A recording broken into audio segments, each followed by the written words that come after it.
Yo ayo, ayo, ayo pasti kita mampu. Dengan si bakul UKM naik kelas. Dengan si bakul koperasi tetap jaya. Pastikan kita memang istimewa.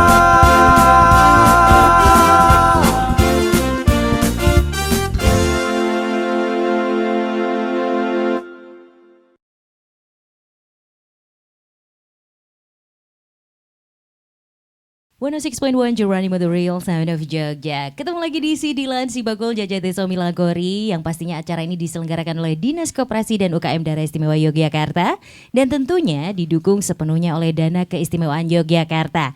Dan di kesempatan kali ini ya, Kanca Muda senang sekali ketemu long lost friend ya. Sudah kena pancingan fishing kita hari ini. Ada narasumber kita, ini ada 4 ya, 1, 2, 3, 4. Dan kebetulan nih salah satunya adalah long lost friend kita, ada Mas Bio Hadi Kesuma. Boleh diangkat mic-nya, jangan angkat besi Mas, berat ya. Halo Kanca Muda, kita jumpa lagi. Oke. Kemudian ini karena tema kita adalah Saka Wirausaha ya, kita manggilnya harus Kak dong ya. Oke. Setelah itu ada Kak Baron. Apa kabar Kak Baron? Alhamdulillah, salam pramuka. Salam pramuka, Ketemu salam. di Turi dengan kebahagiaan dan Saka Wirausaha. Saya kira mau pantun loh tadi. Ketemu di Turi. Saya udah mau cakep. Kemudian ada Kak Nana, apa kabar? Baik Kak. Ini tadi juga sebenarnya masih bertugas ya? Iya betul. Oke, matur nuwun sekali sudah mau diganggu waktunya ya. Kemudian ini the one and only Kak Ratna. Halo. Kapan lagi loh saya manggil Kak itu deh di sini. Oke, dan untuk hari ini kebetulan temanya cukup menarik ya. Kita berbicara tentang Saka Wirausaha. Jadi hari ini untuk tema besarnya adalah membangun ekosistem Saka Wirausaha yang kondusif bagi penumbuhan wirausaha baru. Nah, mungkin aku pengen ke Kak Bio dulu nih. Wes langsung. Ya, tak coba nih Fasih jadi ya? co-host ya. Alhamdulillah. Jadi kita kan lagi membahas tentang membangun ekosistem Saka Wirausaha yang kondusif Betul. untuk penumbuhan wirausaha baru. Betul. Apa sih sebenarnya urgensi dari penumbuhan wirausaha baru ini? Kalau ditanya urgensinya sebenarnya nggak urgen. Duh, Iya. Yang sebenarnya itu adalah sangat teramat urgen. sangat amat urgent Iya, ya. kan ditanya apakah urgen? Enggak. Iya gitu. betul. Waduh, ini aku harus nahan aura aku ini. Jadi kalau kita kembali kepada terkait dengan urgensi ya, visi Indonesia Emas ya. Nah, ini iki rada serius sithik ya. Boleh. Ning kita eko wangun ya. Nek. Jadi 2045 itu kan diprediksi bahwa Indonesia akan mengalami yang namanya bonus demografi. Oke. Di mana jumlah pemuda itu kalau kita ngelihat dalam piramida penduduk ya, itu kita akan buncit di tengah. Buncit di tengah. Iya, buncit di tengah itu artinya usia produktif itu jumlahnya kan banyak banget ya. Oke. dibandingkan yang tua dan yang muda. Nah, yang dikhawatirkan adalah dengan hadirnya angkatan muda ini, otomatis angkatan muda kan sama dengan angkatan tenaga kerja. Nah, yang dikhawatirkan adalah lowongan kerja itu tidak ada. Akhirnya pengangguran tinggi. Oke, baik. Nah, baik, sehingga itu menjadi program dari visi Indonesia Emas 2045 adalah bagaimana menciptakan wirausaha dalam rangka untuk mengurangi jumlah tenaga kerja yang nganggur nantinya di 2045. Karena hari ini aja udah gede loh. Itu. Jadi kalau ditanya urgent, enggak urgent. Urgent banget. Urgent banget. Harus gitu ya. Urgent banget. Lama-lama kita ludruk di sini ya. Nah, itu dia makanya balik lagi kok bisa. Beda dong. Itu urusan tetangga. acara lainnya. Betul. Oke. Nah, dengan urgensi yang teramat sangat ini tadi Ya, gitu betul, kan ya. betul. Akhirnya terjadilah kolaborasi, akhirnya ada program Saka Wira Usaha ini. Betul. Nah, apa saja sih sebenarnya nih Mas, balik lagi tentang wirausaha muda ini, isu-isunya dalam membangun wirausaha muda ini sendiri? Oke, jadi gini, sedikit pengalaman aja. Jadi kalau dilihat secara jiwa nasionalisme dari generasi ke generasi itu kan turun. Kalau kita perhatikan, contohnya apa? Coba tes anak-anak SMA, anak SMK, pahlawan Indonesia, nggak kenal deh wajahnya.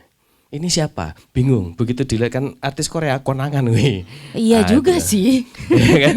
Dan kemudian ditanyakan cerita sejarah tentang Indonesia, mereka jauh lebih menyukai sejarah-sejarah luar. Itu bentuk dari sebuah sebuah degradasi nasionalisme. Nah, kabar baiknya adalah karena latar belakangku juga aku dibesarkan di Pramuka. Jadi teman-teman dulu pada bilang, wah sok idealis banget sih.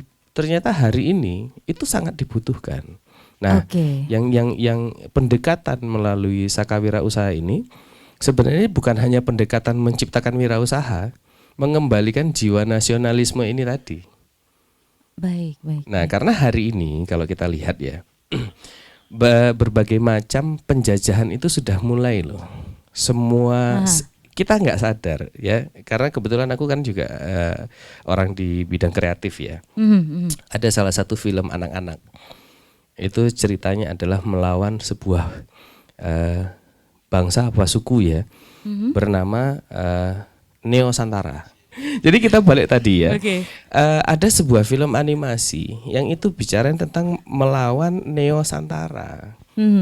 Dan itu animasi yang diproduksi oleh yang selalu bersaing dengan kita, Nusantara. Neo-Santara itu Nusantara loh.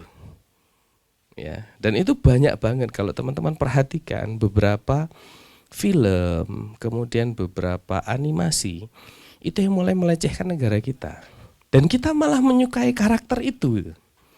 Nah, jadi pendekatan Saka Wira Usaha ini salah satunya adalah bagaimana membangun kepekaan teman-teman. Jangan-jangan sadar nggak kita tuh tidak hanya diserang ekonomi, budaya diserang, semuanya diserang. Dari berbagai sisi ya. Dari berbagai sisi. Nah, jadi hari ini akhirnya makanya ketika, jadi tadinya tuh aku tuh di Jawa Tengah Kak Prita. Oh, manggilnya Kak Prita. Seru ya. Kok katanya bangun ya? Jadi di Jawa Tengah dipanggil balik untuk bicara Saka Wira Usaha. Kebetulan tahun 2012 kalau nggak salah, aku sudah mulai menggodok anak-anak SMP dan SMA untuk berwirausaha. Alhamdulillah di semester 2 mereka kemudian menjadi pelaku bisnis mayoritas. Itu di salah satu sekolah swasta di Jogja. Nah, begitu Bu Siwi, Kepala Dinas Provinsi manggil balik, beliau ngomong, anak muda, kepalaku langsung nyantol. Itu adalah sebuah urgensi yang tinggi banget. Gitu. Makanya, oke Bu, siap, tak ewangi. Wah, kalimatnya langsung kalimat gini loh Kak. Jiwa raga tak serahkan. Luar biasa ya. Dan jawabannya Bu Siwi enak, tenang, dana is di belakang. Aku neng burimu caket. guyan gitu. Jadi itu tadi lah. Jadi kalau ditanya kemudian kenapa harus anak muda, seurgen apa kita, dan kenapa harus pendekatannya di pramuka? Ya karena dari sekian banyak yang menanamkan nilai paling terasa itu adalah di pramuka tadi. Karena pramuka itu juga menjadi ekstrakurikuler bahkan sejak SD. Kalau kita bicara ekstrakurikuler kayak paskibraka itu kan baru nanti di SMA. Gitu. Nah ini justru dari bibit bawah itu. Itu deh jawabannya.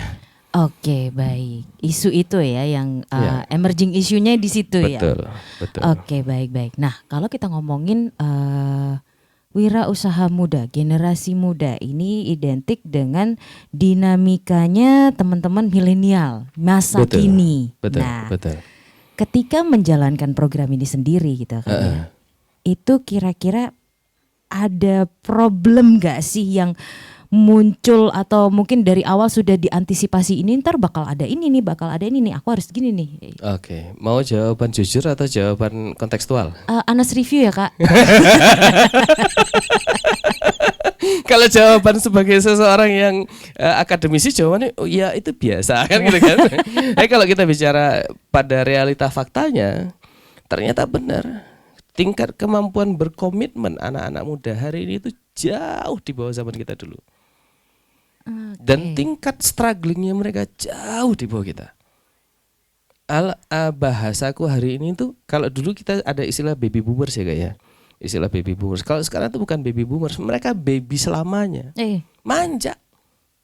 Manjanya enggak ya, bukan mereka sih sebenarnya.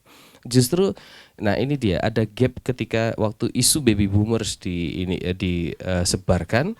Kemudian yang menjadi ibu dari mereka hari ini kan adalah kita para baby boomers. Ya kan? Nah, para baby boomers ini tidak mau anaknya merasakan kesengsaraan yang dialami. Hanya saja pendekatan psikologinya kebalik, malah melahirkan yang strugglingnya turun, kemudian yang gampang putus asa. Dan itu kita bisa lihat dari banyak media, bagaimana generasi milenial patah arang dan ya berakhir dengan hilang kayak gitu, menghilangkan harapannya lah gitu ya maksudnya. Nggak usah disebutkan apa yang dia lakukan lah gitu ya. Intinya hilang aja, tinggal nama aja gitu, ya kan. Nah, itu kelihatan. Jadi ketika ditanya, tantangannya apa? Tantangannya adalah bagaimana membuat mereka merasa yakin bahwa saya selama ini tuh enggak ada apa-apanya gitu loh. Nah, contohnya aja tadi malam kita ngobrol itu sampai jam 3 di Kerida SDM. Mereka ngobrol, "Kak, kami galau, Kak. Orang tua kami begini-begini segala macam." Ya kan? Terus tak kasih tahu, sebenarnya orang tua kalian pengennya apa dan kalian tuh harus punya apa. Jadi tadi malam akhirnya kita bicara tentang interpersonal dan intrapersonal. Bagaimana membangun kekuatan diri untuk kemudian kita bisa menyelesaikan negosiasi diri, baru kita negosiasi sama orang tua. Nah, selama ini adik-adik itu mereka kan idealismenya, wah pokoknya aku pengen gini. Dan dia kan sebenarnya tidak bisa berinteraksi dengan dirinya sendiri. Kalau kita dulu ada pendidikannya loh, pendidikan karakter apa Kak dulu? Selain PPKN tuh P4. P4, ada P4. Bicara tentang karakter. Hari ini nggak ada loh. Nah, jadi makanya kayak tadi malam kita ngobrol, kebetulan Nana juga ikut itu sampai jam 3 pagi. Kita ngobrol menggali, kamu maumu apa? Karena orang tua sendiri, mereka ketika mendidik anak, kamu mau apa? Yaudah jalan. Anaknya mungkin ngomong, tapi di satu sisi anaknya sendiri nggak yakin. Nah, itu kan tidak ada penggalian. Pendekatan kepramukaan, khususnya Saka Wirausaha, kita tuh pakai personal touch-nya tadi, gitu cerita. Gitu. Karena memang kalau dulu dikasih pendidikan mereka bisa jalan, kepekaannya jalan. Kalau sekarang peka aja enggak, sensitif aja enggak terlalu. Baper iya. Oke, baik. Bapernya berlapis-lapis ya. Ya, berapa lapis? Ratusan. Gitu. Oke, berarti di Saka Wirausaha ini sebenarnya yang ingin diselesaikan itu satu persatu dan dimulai dari core-nya. Betul. Oke. Ada yang menarik ini. Pertanyaannya adalah kalau kita mau bicara tentang orang, apa yang harus dirubah? Mentality. Bagaimana cara ngerubah mental? Nah, dengan ini dia masuk militer kan bisa. Siap salah. Awas loh. Pasal kedua pasal pertama berlaku loh. Iya, senior selalu benar loh itu. Iya sih. Senior selalu benar loh, gitu kan. Nah, kalau di sini enggak, kehidupan selalu benar. Nah, dalam banget. Jadi itu kan tadi ditanyain apa sih yang sebenarnya harus diperbaiki dari human being atau manusia ini sendiri. Manusia. Ini yang pertama adalah mentalnya. Mentalnya. Nah, pertanyaannya sekarang gini. Mental itu definisi mental apa? Mental itu adalah kumpulan sebuah keyakinan. Atas keyakinan ini menjadi sebuah kebiasaan. Kebiasaan ini yang akhirnya membuat mental. Keyakinan asalnya dari mana? Ayo. Dari pola pikir, Kak. Iya, betul. Dan pola pikir itulah yang menjadi syarat utama pelaku usaha. Kenapa? Karena di sekitar kita hari ini kelihatannya pola pikirnya beres. Dan akhirnya dalam kenyataan kok nggak banyak yang jadi pengusaha. Kalau pola pikir pengusaha adalah saya harus jadi orang yang beda dari rata-rata. Ya kan? Artinya akan ada keyakinan baru, mentalitas yang baru. Mentalitas itu akhirnya akan dia bentuk dengan sengaja karena dia akan mengerti konsekuensinya adalah melawan arus. Dengan dia melawan arus berarti saya harus punya prinsip hidup yang jauh lebih tangguh. Nah, prinsip hidup udah balik tuh. Jiwa patriotismenya akhirnya balik. Makanya kalau kita lihat teman-teman pelaku usaha yang starting from zero, struggling, komitmen mereka, dan kemudian dia punya patriotismenya itu jauh lebih tinggi dibandingkan teman-teman yang mungkin orang tuanya sudah berhasil langsung buka usaha. Nah, Sakawira Usaha ini menariknya kita kan mulai dari level grassroots ini. Boleh nanti tanya, hampir semua ngomong orang tua saya orang nggak punya kak, itu mesti kayak gitu. Justru, nah ini tadi malam tak bilang, jangan kalian jadikan alasan bahwa orang tua saya berasal dari orang tua nggak punya, gitu. Itu adalah orang-orang biasa menjadikan alasan. Kan kita Sakawira Usaha orang luar biasa. Ketika orang A kita B. Nah jadi kita ganti. Justru karena orang tua saya nggak punya maka saya harus berubah. Bukan saya nggak punya kak orang tua saya. Jadi ya wajar toh kak saya nggak bisa gini. Nah itu. Jadi dibalik pola pikirnya.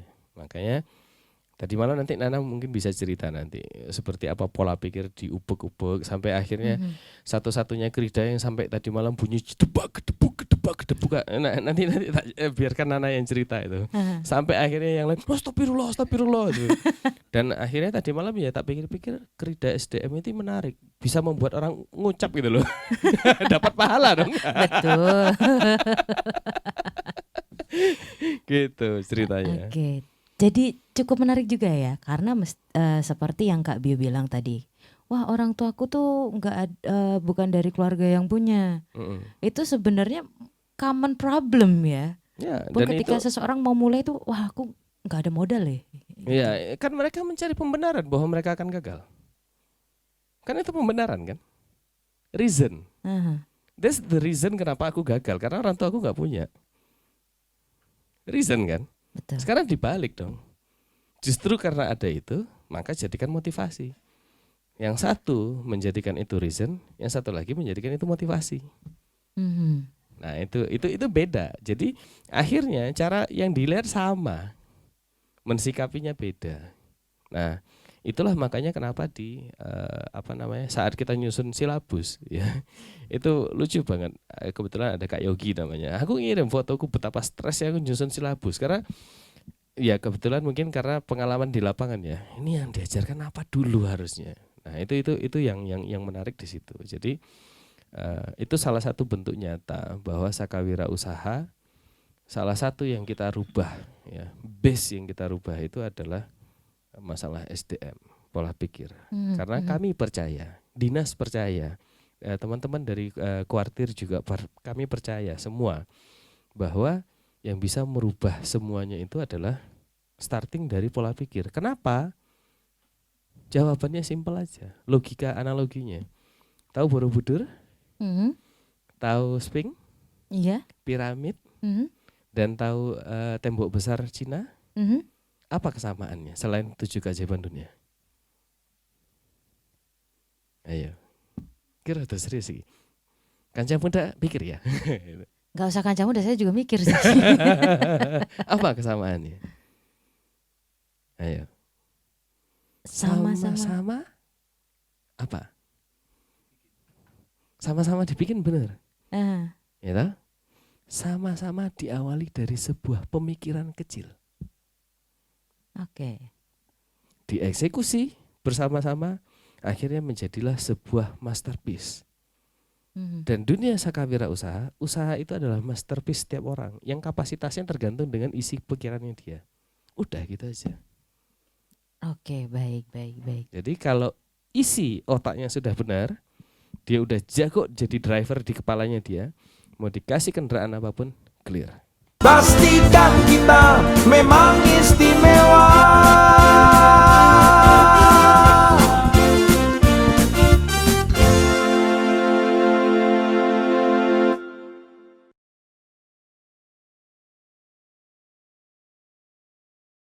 Pada 6.1 Jeronimo The Real Son of Jogja balik lagi dalam program Sidilan. Si Bakul Jajati Somilangkori. Oke. Masih bisa ya, masih hafal ya Kaca openingnya muda. ya.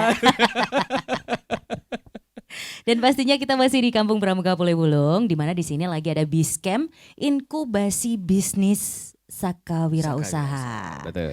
Luar biasa sekali. Tadi kita sudah membahas tentang dinamika lika-liku generasi muda. Betul. Seberapa urgent sih, seberapa mendesak sih dengan adanya program-program ini gitu kan ya. Betul. Lanjut Kak Bio. Gimana Kak Prita? Lanjut. Iya. Ini kan pas nih acaranya Biscamp Inkubasi Inkubasi Bisnis. bisnis, betul, Nah, betul. ini konsep inkubasi bisnisnya tuh yang dijalankan teman-teman Saka Wirausaha itu seperti apa kira-kira akhirnya? Oke, konsep inkubasi bisnis. Jadi gini, kita kembali ke terminologi. Wih, terminologi bahasanya ampun gitu kan.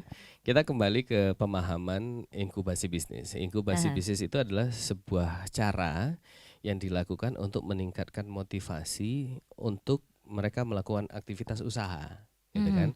Di mana penandanya biasanya nanti akan ada hadiah pembinaan. Hadiah pembinaan. Ya, Oke. jadi mereka termotivasi. Aha, Biasanya termotivasi karena ada angka yang harus dikejar. Nah, oke. dalam kesempatan itulah kita memasukkan tadi sisi-sisi nasionalismenya, sisi-sisi strugglingnya dia yang akan kita rubah, gitu kan? Jadi pola dari inkubasi bisnis ini adalah pertama pendidikan, kemudian kita berikan mereka yang namanya tugas, di mana tugas itu sebenarnya adalah syarat untuk mereka mendapatkan materi berikutnya. Oke, baik. Sehingga baik.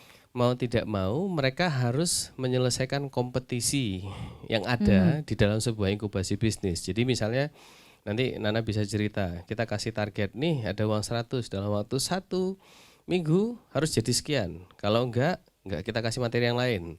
Jadi akhirnya semua saling terpacu gitu kan. Nah, di inkubasi bisnis Saka Wirausaha sendiri di tahun ini kita belum bisa mengarah ke inkubasi yang seperti halnya yang dilakukan di university.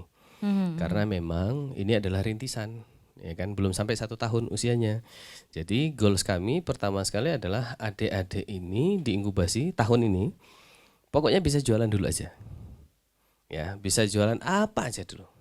Karena nanti dilanjutkan di tahun kedua, baru kita akan lihat kamu kemarin udah jualan, hobimu di mana, keridanya di mana. Kerida itu satuan terkecil pembelajarannya mereka. Oke. Jadi kelompok kecil, Aha. ya sesuai bakat minat gitu kan. Oke Kak, misalkan saya pemasaran, oke. Kira-kira dari pemasaran apa yang bisa dilakukan agar penjualan kalian meningkat atau apa yang harus dijual. Nah itu mulai terarah, jadi nanti di tahun kedua itu mulai terkonsep. Kalau tahun awal ini kita benar-benar goals kita 2, motivasi bisa jualan, titik gitu. Jadi yang menarik adalah waktu saat awal hari kita dilantik ya, waktu itu kita ngadakan kegiatan bootcamp, adik-adik kita tantang. Dalam waktu 2 minggu berkelompok mereka bisa create dapat sales itu sampai di angka 2 sampai 4 juta loh. Secara berkelompok. Nah, kita pikir, wah ini menarik ini. Kita tes lagi, nggak jalan. Gitu, nggak jalan. Akhirnya kemarin sempat diskusi juga sama Kak Ratna gitu kan. Ini gimana? Apa kita kembali lagi kepada konsep orang per orang gitu kan? Akhirnya kita kembali kepada orang per orang. Nah, sebagai salah seorang tim yang ikut merumuskan Saka Wirausaha, saya selalu bilang sama teman-teman, kalau bisa pendidikan berkoperasi itu diberikan. Ya, kita dinas koperasi. Hampir semua program pemerintah itu bicaranya orang individu. Ya kan? Dan itu tanpa disadari itu menciptakan sebuah egosentris loh. Sehingga yang terjadi dan terbukti ketika diberi tantangan pertama, euforianya dapat. Ya toh, mereka dapat sampai di angka 4 juta gitu. Begitu dikasih tantangan lagi, aku dapat benefit apa? Udah mulai seperti itu, ya kan? Nah, makanya kita di dalam inkubasi bisnis ini adalah rangkaian mulai dari pendidikan kerida. Jadi di dalam Saka Wirausaha itu ada pendidikan di level cabang, dan ada pendidikan dan program di level daerah. Nah, inkubasi bisnis itu di level daerah. Nah, untuk kedepannya inkubasi bisnis itu tidak menutup kemungkinan akan kita masukkan unsur-unsur koperasi. Dan uniknya, salah satu kelebihanku adalah bahasa koperasi itu nggak tak bahasakan koperasi, karena image koperasi sudah negatif. Jadi mereka kemarin tak bilang, kita bikin forum leader, ini aturan mainnya, dan itu aturan koperasi. Jadi namanya forum leader Saka Wira Usaha. Jadi mereka kemudian mulai kita kenalkan, dan mereka sendiri nggak sadar, mungkin Anda baru tahu sekarang ini. Ya, jadi itu memang itu tadi tantangan milenial kan harus menggunakan bahasanya mereka. Ya kan, akhirnya tak rubah beberapa. Nah, kita berpikir karena animo di awal itu bagus, ini bisa masuk ke forum leader nih. Nah, ternyata forum leader dikasih tantangan KO. Ya udah, kita diskusi sama Kak Rana, udah kita balik dulu pribadi-pribadi. Tahun depan kita lihat. Kalau ini sudah kompak, tahun depan mulai kita masukkan. Kalau belum juga berarti tahun depannya lagi. Kalau belum juga ya pada suatu hari nanti berarti. Oke, baik. Itu. Oke, baik. Masih akhirnya awalnya diciptakan biar ini berkelompok, Betul. tapi ternyata belum terlalu efektif. Betul. Akhirnya kembali ke konsep individu. Konsep individu, betul. Oke, baik. Dan Ini- penugasannya sudah kita bikin, di penugasan itu mereka sudah harus berkelompok. Oh, Iya. oke. Karena PR terbesar kita orang Indonesia hari ini itu adalah bagaimana duduk bersama dan nyengkuyung. Jadi gini, cerita kalau di ini saya cerita pengalaman saya di Jawa Tengah, mempertemukan antara Jawa Tengah dengan Meksiko. Waktu itu ada permintaan buah sukun. Oke. Buah sukun. Meksikonya minta satu kali kirim itu 85 ton. Oh, wow. Dan itu nggak mungkin di satu petani. Harusnya ada di beberapa petani. Dan ketika petani-petani diajakin untuk duduk bareng bahas, pada megah. Ada yang saling, wah sukunku lebih bagus, ini lebih bagus. Karena akhirnya tidak ada kebersamaan. Padahal ketika kita berbicara ekonomi, kan kita bicara kemandirian dan ketahanan. Nah, harusnya teman-teman petani, kayak kasus ini petani, itu harus sadar dong bahwa ini dalam rangka memperjuangkan Indonesia. Nah, hanya saja petani ataupun UMKM selama ini mereka diajarkan soloism, ya kan? Sehingga yang terjadi apa? Wah, ini produkku dhewe, ya, ini produkku. Akhirnya mereka lupa, gitu loh. Malah jadi ada persaingan ya. Itu dia. Nah, dalam tahap ini PR besar. Kebetulan aku juga diangkat sebagai Mabisaka. PR besarku adalah bagaimana menciptakan kondisi kolaborasi di level tertentu di teman-teman Saka nantinya. Karena PR kita banyak banget bicara ekonomi ke depan ya. Karena ini kan adalah salah satu cara untuk bagaimana membangun ketahanan ekonomi. Gitu, Saka Wira Usaha, yang digagas oleh teman-teman Dinas Koperasi UKM Provinsi dan di backup oleh dana keistimewaan. Oke. Gitu. Baik. Ini cukup menarik ya karena kolaborasinya cukup unik Ya, betul. dengan pramuka. Betul. Nah, ini kalau misalnya dengar kata pramuka yang terbersit langsung adalah persami, satu, api unggun, Tepuk-tepuk. tepuk-tepuk itu, terus bikin simpul. Simpul. Itu. Nyolong ubi enggak? Jangan dong. Bukan nyolong ubi, survival di tengah hutan ngambil ubi. Iya. Iya, itu survival betul. loh. Kalau nyolong kan punya orang diambil. Kalau tengah hutan kan nggak ada yang punya. Oke, masih milik bersama ya. Iya benar. Mungkin kita langsung aja ke Kak Ratna ya tentang kolaborasi yang cukup unik sih ini ya. Dinas Koperasi dengan teman-teman dari Pramuka membentuk Saka Wira Usaha ini dukungan seperti apa yang dikonsepkan tuh? Oke, yang pada awalnya sih kita memang sebelum kita masuk di Saka Wira Usaha itu kan kita memang sudah bekerja sama juga dengan Dinas Pendidikan gitu. Terkait dengan Dinas Pendidikan kan yang mengampu dari SMA, SMK yang ada di DIY gitu. Kita punya tujuan untuk meningkatkan wirausaha baru dimulai sejak dini. Jadi kita sasarannya adalah anak-anak atau adik-adik SMA, SMK gitu. Kita bekerja sama di sana, ada pelatihan dan segala macam. Kemudian muncullah ide itu gitu. Saka Wira Usaha ini anggotanya adalah memulai penegak dan Pandega gitu. Jadi usia SMA, SMK dan mahasiswa gitu. Jadi saya kira ini nyambungnya di sana awalnya. Awalnya seperti itu. Kemudian tentunya dalam nilai-nilai kepramukaan ini juga bagus sekali ketika diterapkan pada generasi muda dan dikawinkan untuk penumbuhan wirausaha baru gitu.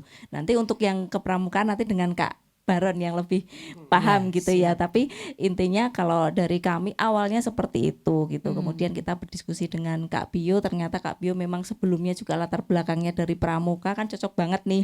Nah, kemudian dengan tujuan kita juga tentunya Kak Bio juga merupakan mentor juga gitu untuk wirausaha yang sudah sering bekerja sama juga dengan kami gitu. Kita sudah banyak punya pemikiran-pemikiran yang sepaham gitu ya.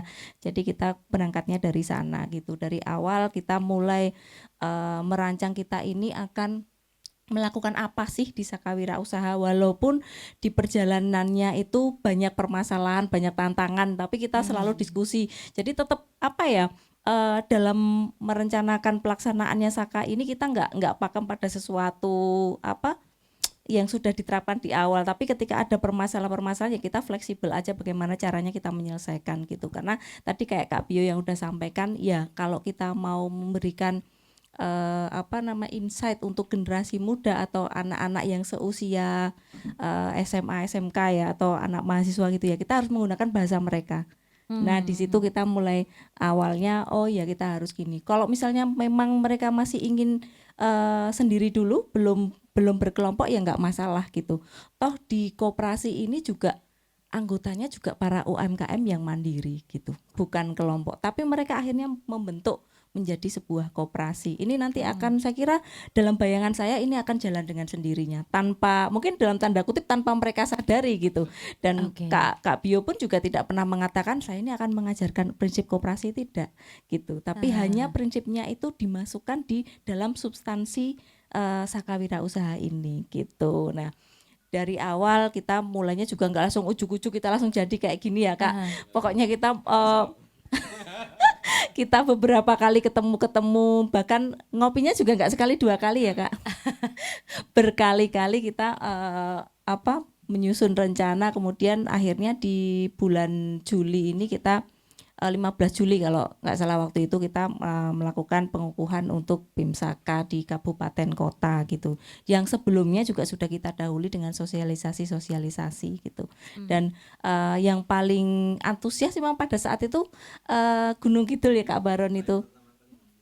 Bang paling pertama kali itu Gunung Kidul gitu. Ya, dan memang sampai sekarang pun antusiasnya masih ya. Masih dipegang Gunung Kidul, walaupun pada saat awal kita dari kota cukup aktif, tapi ternyata yang lebih konsisten dari Gunung Kidul tetap gitu. Ini kayaknya pengaruh dari ini juga nih, warcapnya juga ini. Ganteng soalnya. Ya, betul. Jadi itu sih kita terkait dengan pelaksanaannya sendiri memang ada monitoring, ada mentoring pelatihannya juga yang tentunya ala Kak Bio ya. Mungkin kalau yang nggak biasa kadang ada yang lihat kok kayaknya didikannya kok keras banget ya kayaknya tuh gitu. Cuma kalau saya lihat ya memang menghadapi kehidupan yang sekarang ini memang harus seperti itu gitu. Nggak betul, sulit gitu ke hidup depannya. itu keras friend gitu. Karena hidup ini memang keras ya, sulit gitu ya. Jadi memang kita harus dididik untuk seperti itu. Dan saya lihat ini perkembangannya juga cukup positif. Terbukti tadi Kak Bio udah sampaikan dalam 2 minggu bisa meningkatkan omset berapa. Itu kan tidak mudah seperti itu. Bahkan ketika saya berkaca kepada diri saya sendiri, pada saat itu saya lagi ngapain ya. Kayaknya saya nggak kepikiran kayak gitu deh gitu. Di usia-usia yang sama ya. Ya seperti itu. Kemudian saya membayangkan teman-teman yang ikut Saka Wirausaha ini ke depannya kayaknya bakalan jadi pengusaha-pengusaha yang sukses gitu ya. Amin. Yang nggak cuma mindsetnya itu oke, aku nanti lulus nyari kerjaan, nggak seperti itu gitu. Karena memang sudah kita lihat juga di beberapa tahun ke depan bahwa kita akan ada lonjakan usia produktif gitu ya. Sementara lapangan pekerjaan juga terbatas. Artinya ayolah kita bersemangat bersama-sama untuk mempersiapkan semua itu gitu. Oke, baik, baik, baik. Ini berarti hitungannya juga masih 1 tahun aja belum ada ya Belum Kak? ada, baru 15 Juli kemarin kita. Oke, setengah tahun. Setengah tahun hampir. Setengah tahun ya, masih lucu-lucunya nih. Masih unyu-unyu. Merangkak. Betul. Saya kira mungkin dia masih kayak merangkak gitu ya Kak Baron, tapi ternyata saya lihat adik-adik ini sudah tidak merangkak lagi saya lihat gitu. Kayaknya memang kemampuannya sudah Malah ndelosor. ya enggak kan dia enggak merangkak, dia berusaha berdiri mau lari, akhirnya ndelosor lagi. Ya enggak apa-apa, nanti yang penting kan bangkit lagi gitu. Memang dinamika hidup kan seperti itu, enggak masalah sebenarnya. Berdiri mau lari kesandung arah-marah. Oke, menarik. Tadi juga sempat disebutkan ada beberapa hal sebetulnya ini sudah ada, kayak misalnya tentang koperasi tadi. Ternyata ketika harus disampaikan ke adik-adik ini perlu penyesuaian. Nah, selain hal-hal yang disebutkan tadi, kira-kira ada tantangan apa lagi sih yang mungkin menurut Kak Ratna atau Kak Bio ini cukup unik gitu loh? Tantangannya ya kayaknya melihat perilaku teman-teman yang saat ini kan ya seperti tadi yang sudah disampaikan di awal, kayaknya bersemangat gitu, tahu-tahu di tengah meletre gitu ya kalau istilah zaman sekarang. Nah gitu, itu kan artinya kita juga perlu mendalami di sana, kenapa sih kok seperti itu gitu. Mungkin kita juga perlu memberikan insight yang lain supaya mereka lebih semangat, komitmennya itu biar terus ada, terus terbangun gitu ya. Kalau saya lihat memang permasalahan paling besar itu menumbuhkan komitmennya itu seperti apa gitu. Padahal kita juga dalam mendampingi kita juga nggak berhenti juga setelah Biscamp yang pertama, kita juga terus ada pendampingan, dan itu pun kita fleksibel karena teman-teman ini masih sekolah ya, hari Senin sampai Jumat, ada juga yang Sabtu masih masuk gitu. Jadi kita pendampingannya ya kita atur bersama, kita komunikasikan bersama, nanti hari apa, hari Minggu misalnya gitu. Nah kita juga dari Dinas Koperasi juga memberikan dukungan tempat gitu ya, kalau hari Minggu kan kita nggak terlalu banyak kegiatan Kak Prita. Jadi kita memberikan tempat biasanya di hari Minggu gitu, biar nyaman juga adik-adik. Nanti kalau misalnya ada tantangan yang harus keluar keluar dari ruangan juga, saya kira Dinas Koperasi lingkup sekitarnya cukup bisa ini ya, kondusif, aman, dan juga bisa juga untuk dipakai untuk berlatih adik-adik untuk menerapkan ilmu-ilmu yang atau arahannya Kak Bio ditugaskan, diberikan challenge apa, itu saya kira di lingkungan kami cukup representatif sih menurut saya. Oke. Yang bikin saya cukup penasaran juga adalah ini nanti teman-teman dari Sakawira Usaha ketika dia di lapangan, apakah konsepnya adalah sosialisasi atau penyuluhan, atau mungkin ada kayak semacam praktek atau workshop gitu, atau seperti apa ini? Challenge kalau menurut saya.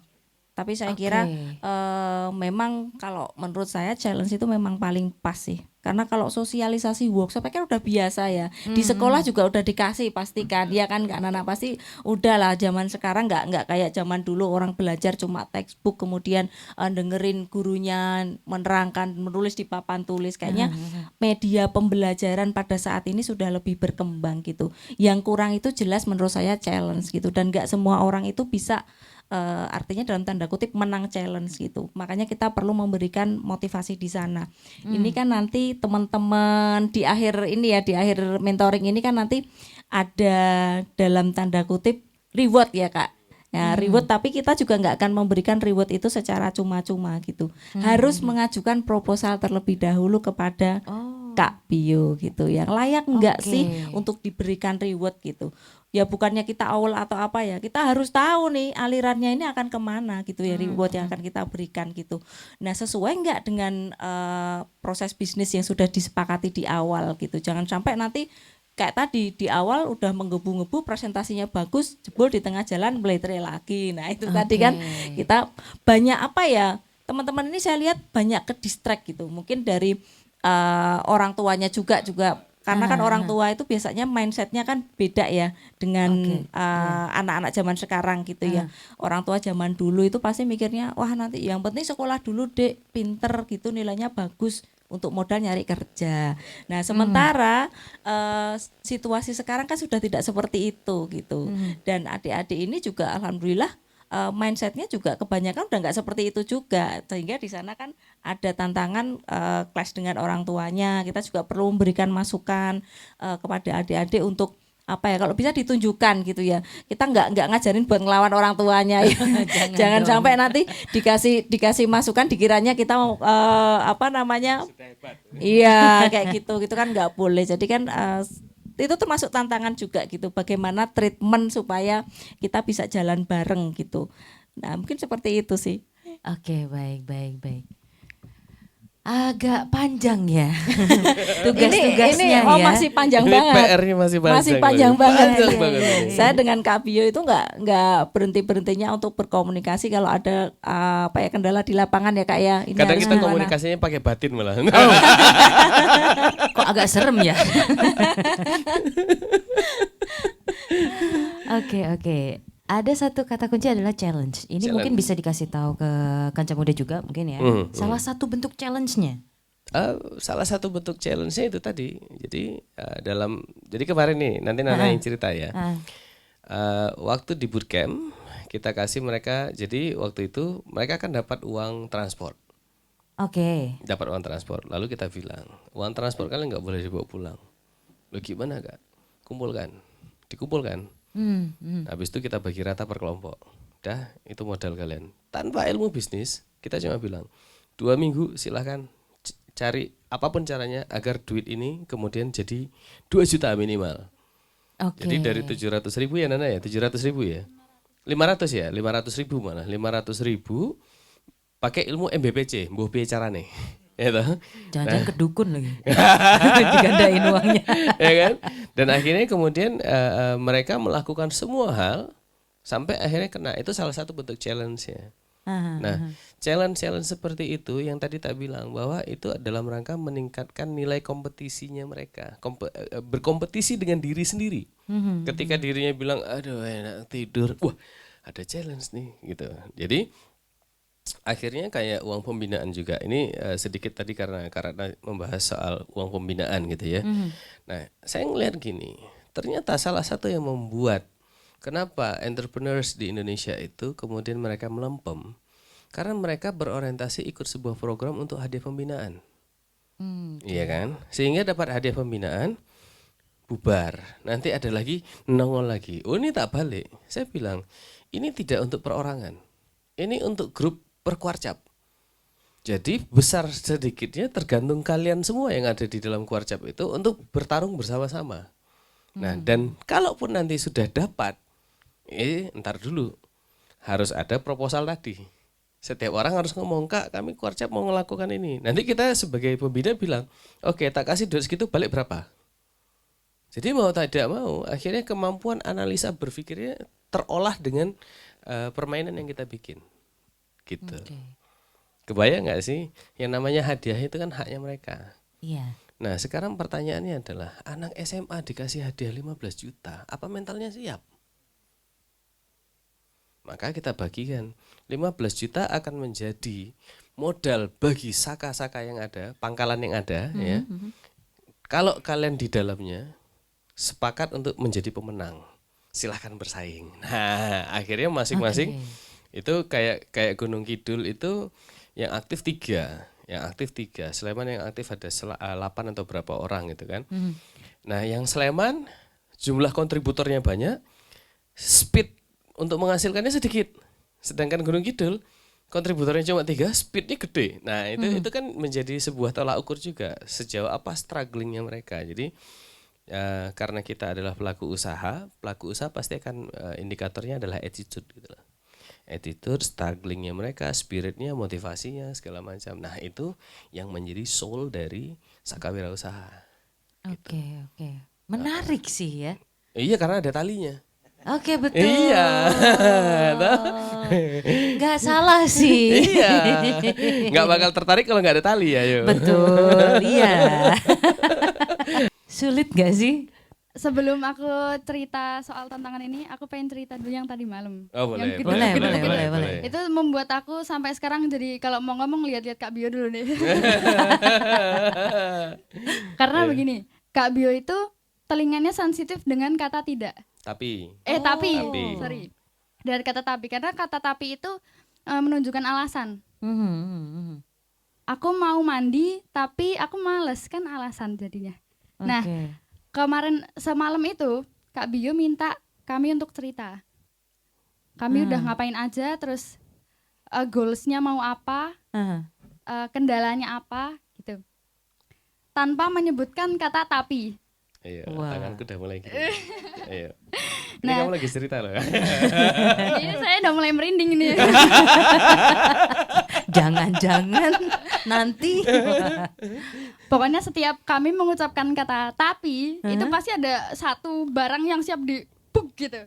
Jadi setiap orang Oke. pasti kaget. Iya, iya, Nanti iya. kan pasti refleks tapi buk gitu pasti. Nah gitu. Jadi sekarang kalau mau ngomong bismillah. Oke. Itu tahu apa? Kita itu hidup dikendalikan oleh alam tidak sadar. Untuk jadi sukses, kita butuh sadar bahwa kita harus sukses. Kalimat tapi adalah kata yang paling sering muncul dari alam bawah sadar. Aku mau ngomong gini, tapi kan gini. Nah, tapi loh. Gitu. Excuse ya. Refleks gitu. Oke. Terus Nana, gue bangga gue ngeliat dia berubah nih tadi malam deh. Karena dia yang paling banyak kena keplok. Aku cerita mulai dari mungkin bootcamp aja ya. Aha. Jadi awalnya tadi kan Kak Bio bilang uang transport itu dibalikan lagi. Itu sebenarnya bukan permintaan dari panitia. Aha. Jadi awalnya itu kan harusnya dari 61 peserta itu terpilih 25 anak yang nantinya bakal lanjut ke Biscamp ini.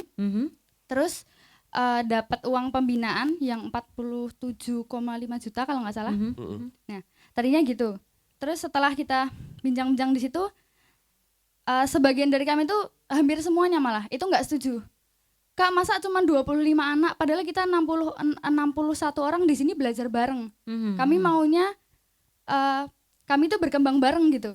Oke. Nah, akhirnya belajarlah tuh di situ negosiasi. Sini maju satu yang bisa bikin aku kalah. Oke, kita jalan kayak gitu dengan Dan itu caramu. tes negosiasi. Oke, Ngerubah baik. keyakinanku. Jadi pola di awal adalah 61 orang, 25 akan kita ambil untuk kita ikutkan Biscamp. Sisanya kita buang. Rencananya begitu. Nah, oke. nggak terima. Jadi akhirnya sesi kompetisi pertama itu give me reason, present to me, fight with me. Wah, fight terus. Itu baru awal-awal datang ya. Awal program Oke. pertama itu. Habis pengukuhan itu. Oke, lanjut. Itu nggak 1-2 orang yang maju, Kak. Banyak yang maju. Dan nggak ada yang bisa. Sampai akhirnya satu anak perempuan, Aha. dia itu berani maju. Kak, aku berani. Kan tadi Kak Bio bilang masalahnya itu dana. Yaudah nih tak kasih amplopku. Teman-teman yang mau dukung teman-teman yang lain supaya yang lain ikut kembalikan uang transport itu supaya kita punya dana buat Biscamp bareng-bareng gitu. Oke, jadi amplopan ini tadi isinya adalah uang transport yang Iya. akhirnya dikembalikan Iya. untuk proses negosiasi itu tadi. Iya. Gara-gara satu orang bilang, aku pokoknya rela deh nggak dapat uang transport gitu kan. Demi untuk ikut perkemahan. Istilahnya alasanku waktu itu, wah perkemahan tuh biayanya gede loh. Aku cuma punya duit 25 orang. Nah, kalian 61. Oh kami siap untuk urunan nggak kan? Ya, Oke. itulah akhirnya semua, yuk kita sepakat nggak semua urunan? Sepakat, ayo langsung totoan boy.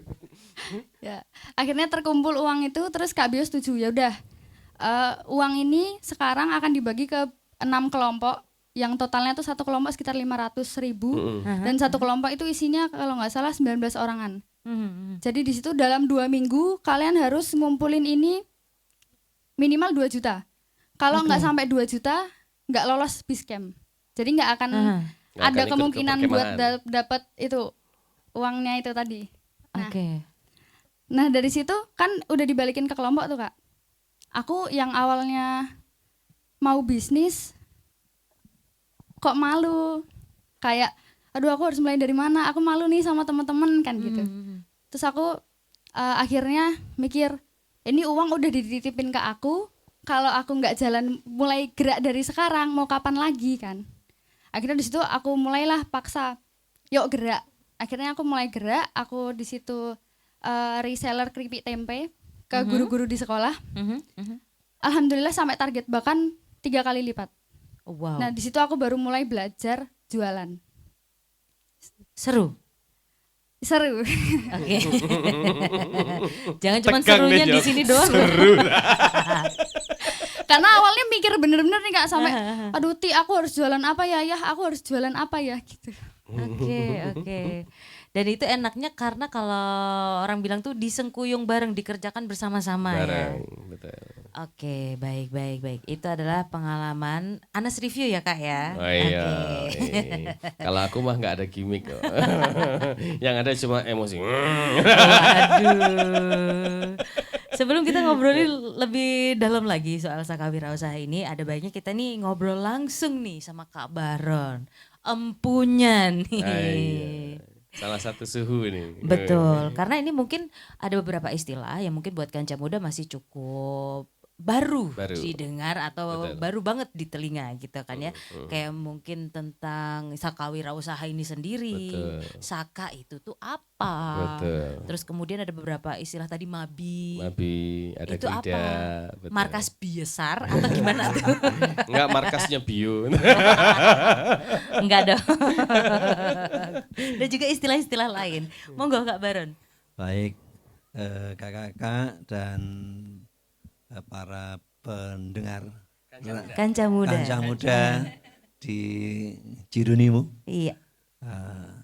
Saya ingin menarik ke belakang terlebih dahulu. Kenapa ada Saka?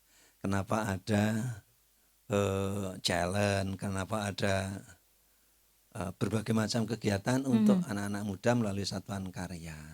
Jadi kita lihat dulu bahwa di anggaran dasar gerakan pramuka itu ini kenapa ada itu gitu ya, bahwa gerakan pramuka itu bertujuan untuk membentuk setiap pramuka. Pramuka itu adalah anggota pramuka dari usia 7 sampai 25 tahun.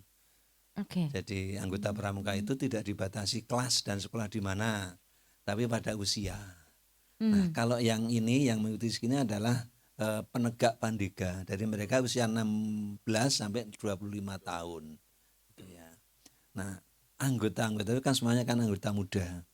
Untuk apa? Agar memiliki kepribadian yang beriman, bertakwa, berakhlak mulia, berjiwa patriotik, taat hukum, disiplin, menjunjung tinggi nilai-nilai luhur bangsa, dan memiliki kecakapan hidup sebagai kader bangsa dalam menjaga dan membangun negara kesatuan Republik Indonesia. Nah, jadi memang pramuka dan gerakan pramuka itu didedikasikan untuk anak-anak muda. Anak-anak muda yang tadi Kak Bio sampaikan ada degradasi. Ada macam-macam itu. Inilah jawabnya. Jadi anggota pramuka agar dia berkembang dirinya menjadi orang yang beriman, bertakwa, disiplin, mencintai negerinya, bahkan dengan sungguh-sungguh mempertahankan negara kesatuan Republik Indonesia itu, tapi juga memiliki kecakapan hidup. Dia harus hidup, tidak boleh mati. Waduh, dalam tanda kutip, jangan dong. mati kelaparan, mati Iya. kebingungan, dan itu pramuka di situ. Dia harus hidup, survive. Gitu. Nah, survive-nya ala sekarang adalah life skill, kecakapan hidup. Gitu. Nah ini. Nah maka dalam rangka memfasilitasi itu, kalau di pramuka itu sebenarnya adalah kurikulum umumnya. Mencintai negerinya dengan Trisatya, Dasa Dharmanya itu kurikulum umumnya. Nah setelah itu kalau di SMA ya kurikulum nasionalnya kalau di sekolah gitu ya. Lalu agar dia berkembang karena setiap anak itu punya potensi yang multi berbagai macam, maka kemudian kita coba ada namanya satuan-satuan karya. Di nasional itu ada lebih dari 13 satuan karya. Di Jogja ini ada tambahan namanya satuan karya rintisan, termasuk satuan karya wirausaha ini yang satu-satunya ada di Yogyakarta. Oke. Di daerah lain belum ada. Oke, Jadi berarti kita ini baru ada di Jogja baru ya? ada di Jogja. Saka gitu. ini ya? Ya, Saka ini. Nah, Saka, satuan karya itu adalah satu wadah untuk mendidik, mengembangkan minat, bakat, potensi siswa secara mandiri. Kalau tadi ada anak biar pinter matematika, biar pinter membaca, tetapi kemudian anak itu bisa nyanyi, maka disalurkan ekstrakurikulernya nyanyi. Ada yang olahraganya, ada yang bisa bertengkar, dalam tanda kutip berdebat, dikembangkan itu.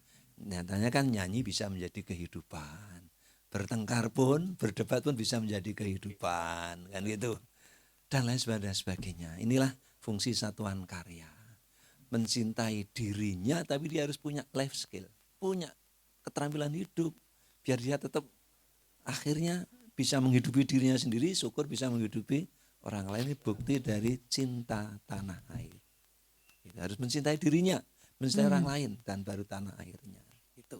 Nah, itulah satuan karya, Kakak. Nah, wirausaha tadi sudah dijelaskan tadi, anak-anak yang punya bakat minat dari usaha, yaitu bisnis dan macam-macam, kita salurkan. Kalaupun ada yang merasa tidak punya minat, kita stimulasi agar dia berminat. Seperti tadi, saya mau jualan apa ya, gitu ya. Itu kan diperkosa dalam tanda kutip gitu. Untuk kemudian berminat gitu. Dia menyadari, oh ternyata saya punya potensi dagang ya.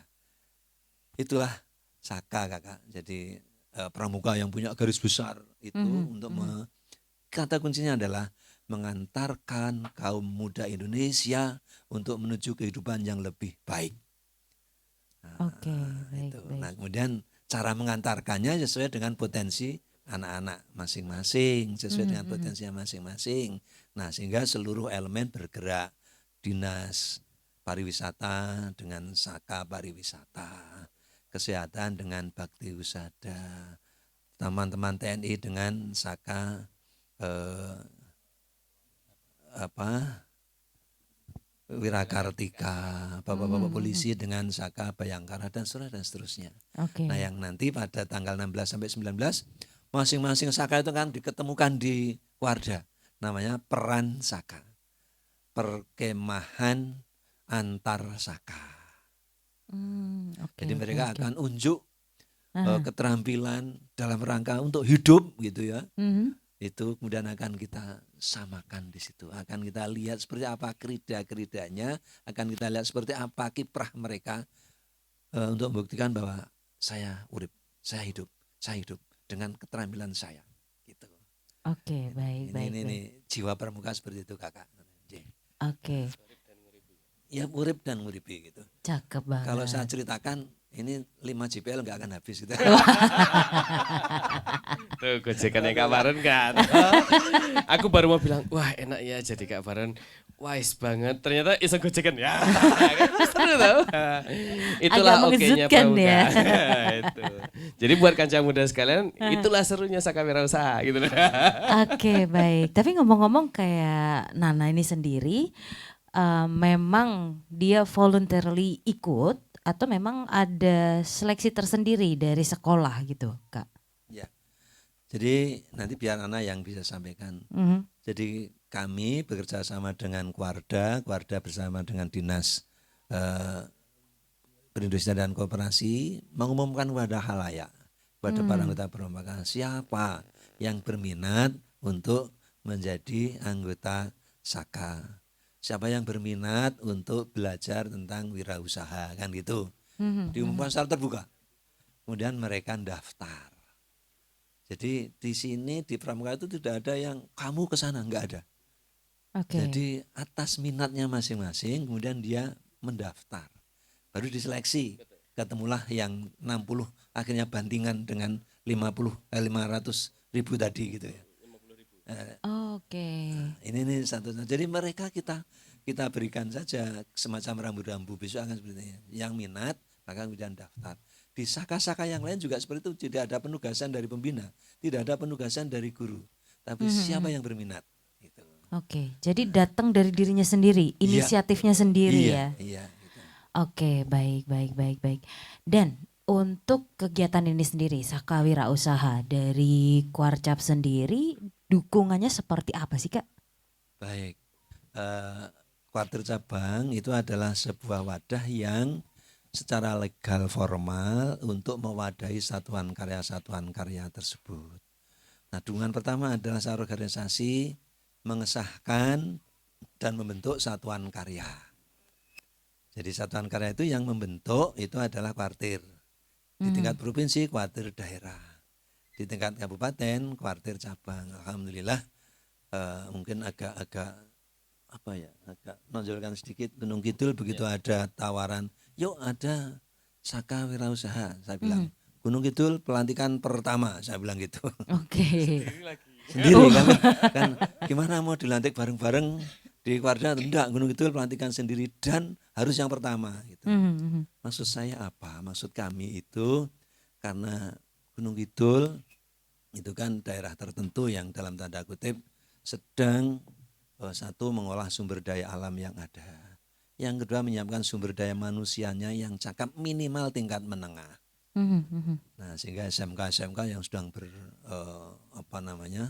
berkembang dengan baik. Nah, itulah kemudian Pramuka kita isi dengan Saka Wirausaha tersebut. Maka begitu Kak Wisnu dan kawan-kawan sama informasi kami tangkap.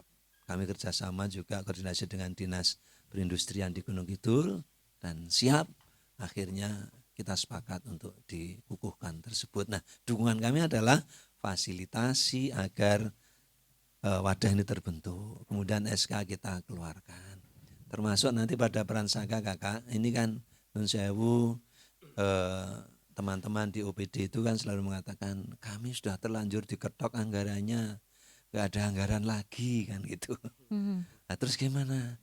Kita nggak bisa ngirim kan itu. Ya kita ajak rembukan lalu kami kumpulkan kepala-kepala OPD, Kapolres, Dandim gitu.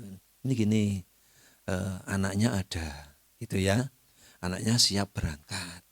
Terus ke sana itu kan nggak jalan, tapi cukup pakai kendaraan. Ada nggak di kantor bapak kendaraan? Ada. Bisa nggak dipakai untuk ngantar? Bisa. Untuk jemput? Bisa. Ya udah partisipasi dinas itu antar dan jemput saja. Gitu. Nah, terus biayanya, nah Kuarcap ada saving sedikit-sedikit lah.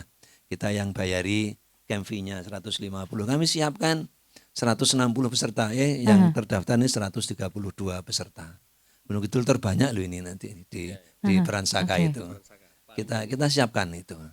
Nah, kemudian yang lain ya dari gugus depan. Dari orang tuanya kami panggil juga Bapak Ibu, orang tua besok itu kami kumpulkan calon-calon pesertanya termasuk dengan orang tuanya. Jadi agar tahu bahwa anak-anak itu di sana tidak sedang ditugaskan. Tapi anak-anak itu sedang mengikuti pendidikan. Nah, pendidikan itu tanggung jawab Bapak dan Ibu. Nah, kami bantu transportasi dan pendaftarannya, adapun yang menyiapkan uang jajannya Bapak Ibu, sekolah. Akhirnya jadi. Ini seperti itu. Inilah peran-peran kami, peran Kuarcap seperti itu. Jadi ya kadang-kadang menjadi provokator. Oke, baik. Mediator itu dan kan positif gitu. Yang semula teman-teman OPD itu begitu di WA nggak ada danya pasti segitu. Udah kumpul dulu kita ngopi kan gitu ya. Nah, ngopi udah diminum sudah. Jok enggak karena kan khawatir ngejok dikiranya nanti mau bayar kan gitu. Nah, akhirnya kita seperti itu jadi gitu. Gitu Kak, Oke, jadi untuk mensupport ini bentuk dukungannya adalah juga mensinergikan beberapa pihak lain ya ternyata ya. Kamu kesininya nggak naik tank tuh? Enggak dong, enggak. Saya takutnya dinaikin tank dulu. Jangan naik ke sini, jangan ngelihatnya ke sini. Wah, ini tatapan matanya mengintimidasi ini. Enggak, saya enggak lihat. Gimana Nak? Ini kan tadi atas dasar inisiasi diri sendiri. Apa sih motivasinya? Kan di rumah enak tidur. Jadi dari apa ya, ayahku, dia itu selalu maunya buka usaha sendiri. Oke. Jadi yang aku tahu sejak aku kecil, ayah itu buka usaha, gagal, buka usaha, gagal, buka usaha, gagal lagi, gagal lagi, gitu terus polanya. Nah, terus sampai suatu saat tuh aku tanya sama ayah, ya kenapa ayah nggak pilih kerja sama orang aja jadi karyawan gitu? Kan enak kan tinggal ngikutin alurnya, dapat uang, pulang, udah punya uang gitu. Oke. Tanpa harus gagal. Terus ayah bilang, kalau ayah jadi pegawai, jadi karyawan tetap gitu misalnya, ayah harus kerja duduk misalnya di depan komputer seharian. Itu uangnya segitu, paten nggak bisa nambah. Terus ya udah kita kita terkekang gitu di situ. Ah. Nah, terus ayah tuh pokoknya menekankan di situ kalau kamu jadi pengusaha, itu kamu bebas, kamu mau ngelakuin apa aja, kamu mau uang masuk berapa ke kamu, itu kamu yang nentuin sendiri. Nah, dari situlah aku kayak mikir, oh iya nih, kayaknya bisnis itu adalah cara paling enak gitu. Ya walaupun pada kenyataannya walaupun baru latihan aja udah naik turun gitu. Oke. Padahal baru latihan. Tapi ya itu tadi karena Tapi pertama oh astagfirullah. Langsung dikode loh. Iya. Ya begitu. Terus awalnya itu saya emang udah minat masuk Saka, cuman belum ada Saka Wirausaha. Jadi awal itu saya bimbang, saya harus ikut Saka apa ya yang kira-kira bakal kepake sampai saya tuh dewasa gitu. Oke. Yang seenggaknya bisa kepake buat dunia kerja atau ya bisnis itu tadi. Karena kan nggak ada yang bidang bisnis ya waktu itu. Nah, yang saya tahu itu yang paling aktif Saka Pariwisata. Nah, saya udah ada niat tuh, saya nungguin Saka Pariwisata itu oprek. Nah, ternyata di grup angkatan itu karena dia tadi udah mau ngomong tapi itu. Ternyata Langsung kena kode ya. Baik. ternyata di grup angkatan sekolah itu guruku pembina sekolah itu ngirimin info ada inkubasi bisnis Saka Wirausaha. Lah di situ langsung wah ini bagus banget ini. Kalau aku nggak ikut ini rasanya tuh kayak pasti bakal nyesel deh. Aku yakin pasti nyesel gitu. Kalaupun nanti akhirnya aku nggak jadi pengusaha, seenggaknya aku udah tahu dulu wirausaha tuh apa, terus aku nanti dapatnya bakal apa. Nah, akhirnya daftar lah. Ya. Ini beloknya tuh kayak nggak ngasih tanda dulu tuh langsung. kayak cewek tiba-tiba aduh. Gitu akhirnya di bootcamp waktu awalnya itu kan sosialisasi ya. Sosialisasi itu saya udah oh ini wajib diikutin sampai akhir nih kayaknya. Menurut saya sendiri ya. Walaupun pada kenyataannya ternyata banyak teman-teman yang menguap entah kemana. Oke. Pergi tak kembali. Iya. Baik. Bukan pergi tak kembali, muntaber. Oh, wow. Mundur tanpa berita. Oke. Nyambung. Oke. Nah, dari situ pokoknya waktu bootcamp itu aku inget banget pilih salah satu dari 9 alasan kamu berbisnis. Aku pilih satu itu kebebasan. Jadi ya kebebasan itu cuma bisa ditempuh lewat jalur bisnis. Terus ya udah deh akhirnya dari bootcamp terus ada pendampingan akhirnya lead camp. Udah aku nggak nyesel ikut ini. Oke, asik. Udah kamu tatapan matanya ke sini aja. Jujur kalau ke situ agak merinding Kak sebenarnya. Maka dari itu. Tapi selama pelaksanaan Tapi pertama. Biscamp ini. Oke, baik. Saya lihat ini aja. Dalam pelaksanaan Biscamp ini sendiri, prakteknya aku jadi penasaran kan ya. Itu seperti apa ketika harus berbaur dengan warga sekitar gitu? Kalau berbaur dengan warga sekitar, jadi waktu agenda sebelum ini kita kan ada lead camp tuh Kak. Jadi di situ kita diterjunkan ke warga-warga yang dia itu ada rumah produksinya gitu. Usaha. Oke. Ada usaha dan ada juga kelompok yang dapat di situ ada satu potensi yang kalian harus gali potensinya tuh potensi besarnya tuh apa gitu. Nah gitu. Jadi pokoknya di situ kita dikasih kesempatan untuk wawancara, tanya-tanya dan di situ kita harus berusaha kasih solusi. Jadi kita ikut mikir juga walaupun maksudnya bukan menggurui ya. Mentang-mentang kita udah diajarin Kak Bio nih lebih pinter kan enggak gitu. Cuman ya pokoknya di situ kita belajar juga seandainya kita ada di posisi itu, kita harus mengambil keputusan apa gitu Kak. Jadi belajarnya di situ sih dari wawancara sama ngelihat potensi-potensi yang ada gitu. Oke, jadi semacam kayak sharing information ya. Betul. Dari apa Sharing yang sudah knowledge. didapatkan terus dibagikan. Betul. Tantangan terberat selama ini berlangsung. Tantangan terberatnya itu Nggak boleh bilang tapi ya. Makanya ini udah mulai gini. udah ada singa yang siap menerkam. Tapi rencana kamu ke depan nih, Nak? Tapi Iya. Iya. Kan dia jadi peka, Saya tapi kena gitu. terus ini ya ngomong-ngomong. Setelah ini kan ini tahap akhir atau Untuk tahun ini tahap akhir. Ini tahap Nanti mereka akhir. akan lanjut lagi tahun berikutnya. oke, masih continue ya? Continue dengan sedikit pola yang berbeda. Oh, oke, Ya. oke. Harapan Nana sendiri tentang adanya Saka Wirausaha. harapannya kalau untuk aku sendiri, Hmm. benefit yang udah aku dapetin kan banyak banget nih Kak. Oke. Contohnya aja satu nih. Kemarin itu aku ikut Kak Bio ketemu sama temennya Kak Bio. Namanya Kak Oscar. Yang Aha. dia itu salah satu pendiri aplikasi Peduli Bukan Lindungi ya Kak. salah satu, Oh, salah memang dia yang bikin Oh, memang Peduli dia. Lindungi. Hah. Berarti dia yang punya Peduli Lindungi gitu. Terus aku merasa kayak ini beneran nih aku ketemu sama orang ini.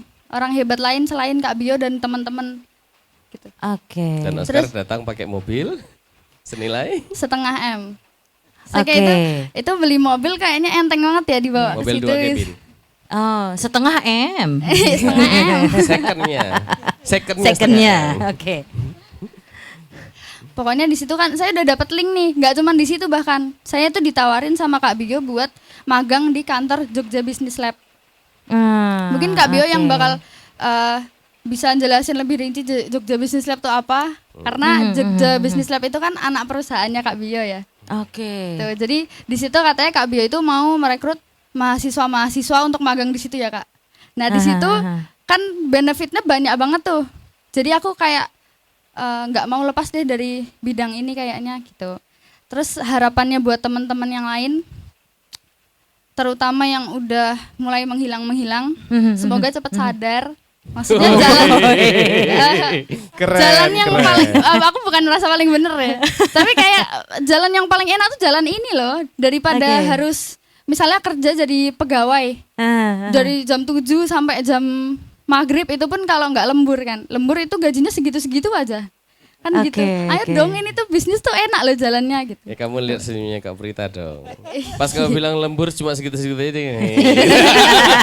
Untung saya ada sana ya. Tapi jangan dibuka juga dong. Oke gitu ya. Jadi semakin kamu mendalami ini, semakin terbuka jalan-jalan yang mungkin itu kamu butuhkan untuk kedepannya. Betul. Baik. Menarik sekali ya. Karena mungkin di sini posisinya kamu sudah tahu caranya untuk menolong dirimu sendiri. Kamu pengen ini, caranya seperti ini, akhirnya jalan-jalan itu terbuka. Ya, Betul begitu, Kak Bio? Enggak tahu.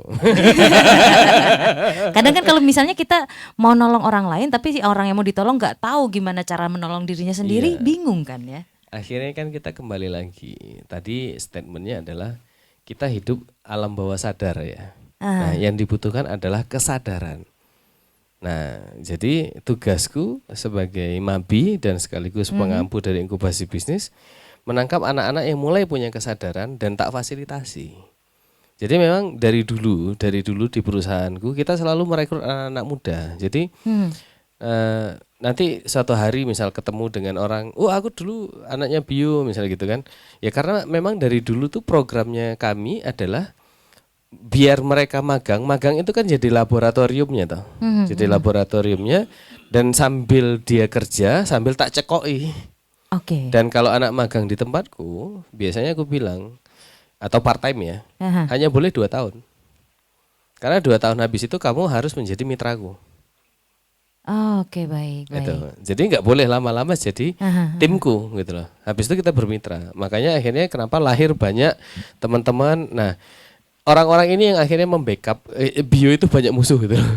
Ya. Karena pola yang dilakukan bukan pola orang rata-rata gitu. Nah, kayak Nana kemudian muncul kesadaran, ya udah karena istilahnya induk semang ya kayak. Sebagai induk semangnya ya berarti tugasnya adalah bagaimana memfasilitasi, karena perjalananku menjadi entrepreneur hari ini ternyata dulu mentorku melakukan hal yang sama.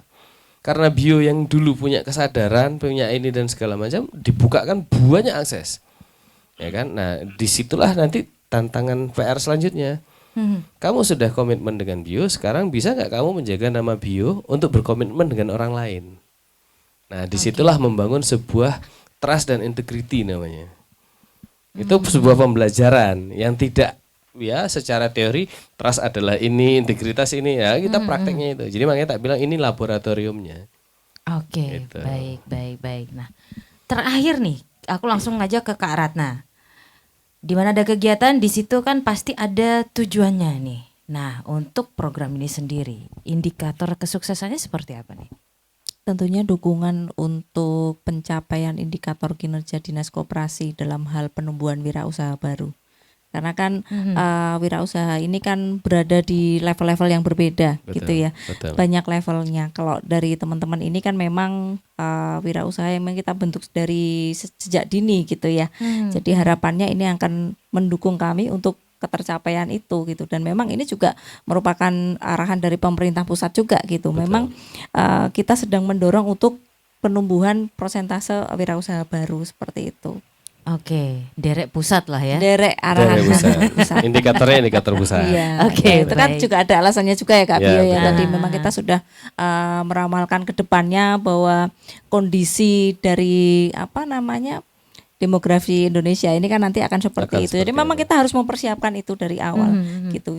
Bermula dari sebuah kesadaran. Kesadaran. Iya. Oke. Seperti itu. Dikoreksi. Sadar atas ketidaksadaran. Sadar atas ketidaksadaran selama ini. Iya, itu kata-kata hari ini ya. Iya, kata hari ini. Itu sebenarnya jargonnya bio dan bayar kalau mau masuk kelasnya. Wow. Jadi ada kelasnya. Wow. Jadi judul kelasnya adalah sadar di atas ketidaksadaran. Oke, baik. Itu 8 jam enggak? Oke, baik, sekali lagi terima kasih Kak Ratna, Terima kasih. Nana, terus juga Kak Baron, Kak Bio untuk you, waktunya Kak di Prin. sela-selake untuk bisa ngobrol di Sidilan Si Bakul Jajatesa Milagori. Yang pastinya nih Kece Muda akan ada obrolan-obrolan seru selanjutnya tentunya cuma di Sidilan, jadi tungguin aja ya. Dan pastinya acara ini terselenggara oleh Dinas Koperasi dan UKM Daerah Istimewa Yogyakarta dan didukung sepenuhnya oleh Dana Keistimewaan Yogyakarta. Ya wes, kalau gitu kita pamit dulu. Kak Bio juga mau pamit, Kak Baron, Nana dan juga Kak Ratna, kita semua bakal pamit dulu. Terima kasih sekali lagi. Love Jogja and you. Bye-bye. Bye-bye. Yo ayo pasti kita mampu. Dengan si bakul UKM naik kelas. Dengan si bakul koperasi tetap jaya.